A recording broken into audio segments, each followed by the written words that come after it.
Hello everyone and welcome back to my channel. I'm Lesia and today I'm going to be discussing with you the Elfstones of Shannara book by Terry Brooks and also the new series called the Shannara Chronicles, which premiered in January on MTV, and we're gonna discuss the book and its differences from the series, and we'll try to find out whether this is something you might be interested in. So let's get into it. The Elfstones of Shannara, if you have not heard anything about Terry Brooks, or if you're not familiar with the word Shannara or anything of the sort, Terry Brooks is a fantasy writer and he has this trilogy that's called The Sword of Shannara, and it has 3 books in it. The first one is The Sword of Shannara, the second one is this one, The Elfstones of Shannara, and the third one I haven't read yet. It's called, what is it? It's The Wish Song of Shannara. Yes, so those are the 3 books, and the MTV series are based only on the second book, The Elfstones of Shannara. The 3 books don't follow the same heroes, but they are connected between them by family roots, by some history, by some lore, and this is what they have in common. So it's a fantasy world, but it has a very unique setting, and this is a part of what has attracted me to the series, what made me value it quite a bit. So the world has these different races: the dwarves, the men, the elves, the trolls, and the humans. Yeah, I almost forgot the humans there for a bit, but I didn't. I saved it. Anyway, and this is the interesting part. Actually, the fantasy land, which is inhabited by the elves and all the other races, is the remnant of our planet Earth, only after a total annihilation, after a huge war, which probably involved some serious damaging bombs or something in the past. The setting in these books is taking place in the far, far off future, but it's not steampunkish or futuristic in any way.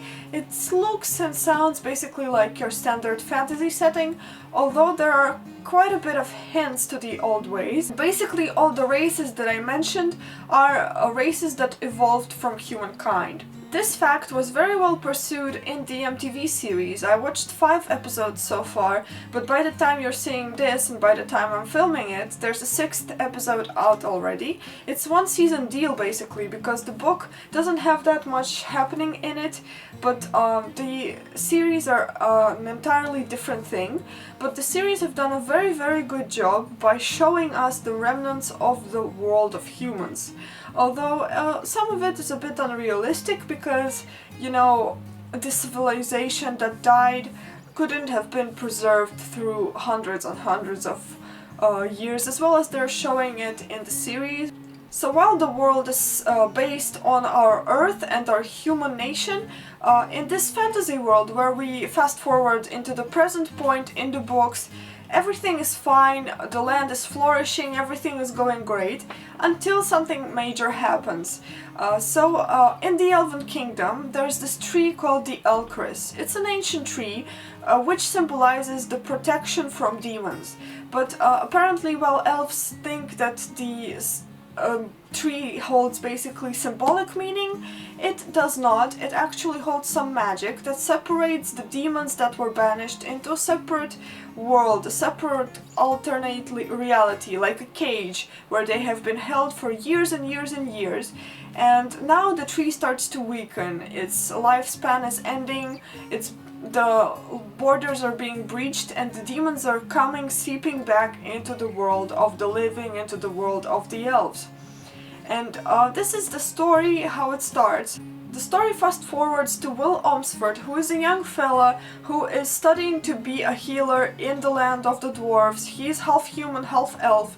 He has these roots into the Shannara elf family, which is a royal family, so he has some blood connections, which make him a pretty valuable character. And this is when your Gandalf-type figure Aladdin comes along and tells Will that he has a mission for him because the world is at peril. Will is asked to be the companion of a young elven girl, Amberly, who is the only one, obviously, of course he has to be the only one, who is capable of restoring the Elcris tree and sealing the borders between the demons and the land of the sane, normal people.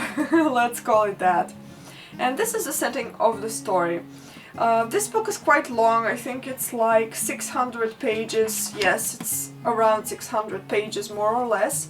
And it has a very typical setting. Mostly it follows three heroes.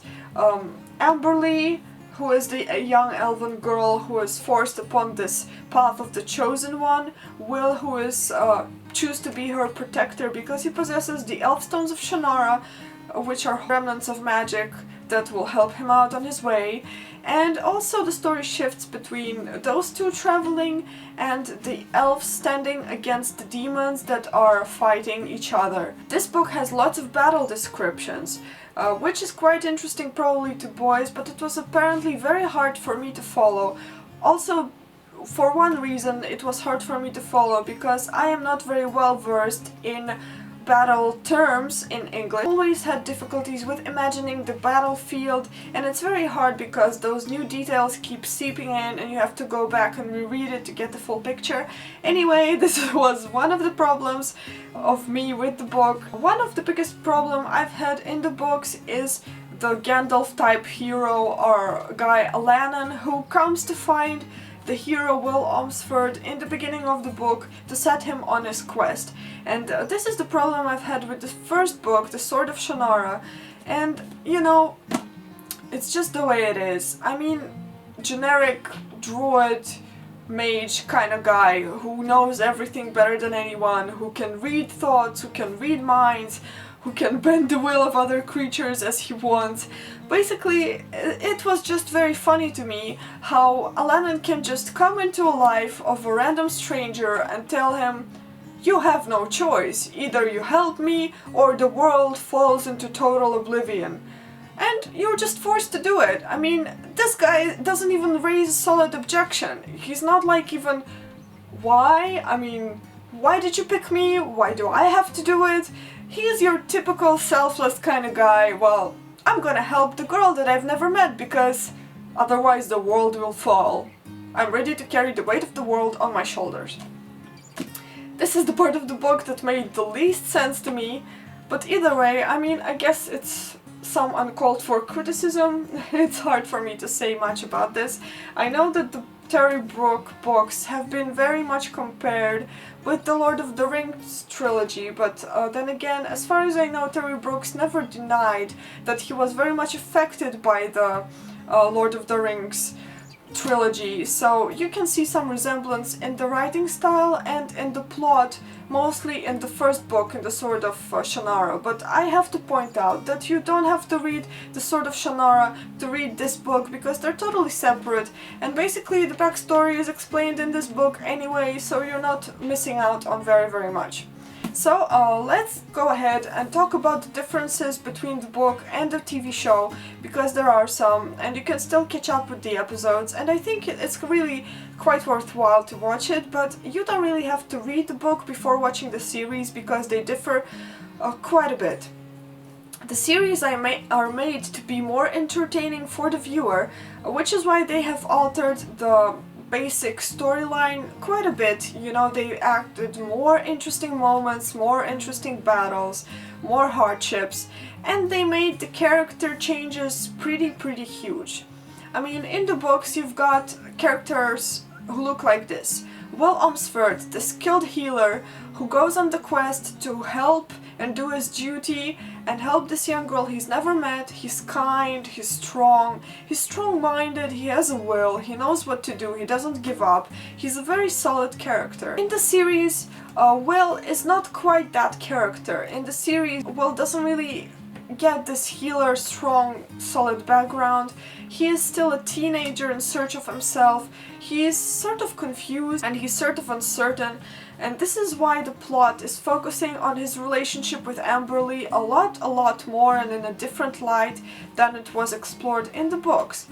While in the books, Amberly, the main heroine, is a very silent young girl who was frightened of being a part of an ancient rite and was trying to start her own life when Alanan actually came to seek her out and sent her also on this huge quest. Amberly is a very shy little girl. She's not really little, she's a teenager, but she has this childlike face. She's like a small angel, she's very nice, she wouldn't hurt the fly if she had to, and she's the moral conscience of the book. Whereas in the series, Amberly is a much more conflicted teenager kind of personality. She has her relationships among her elven friends, she has relationships with her deceased parents, which is also explored in the series, and she's a much more lifelike person. But if you're looking into the things that the characters in the series do and in the book, they're quite different. I mean, I couldn't compare them because they're like totally different people. If you would read the book, you would think, oh my god, Amberly would never do something like that.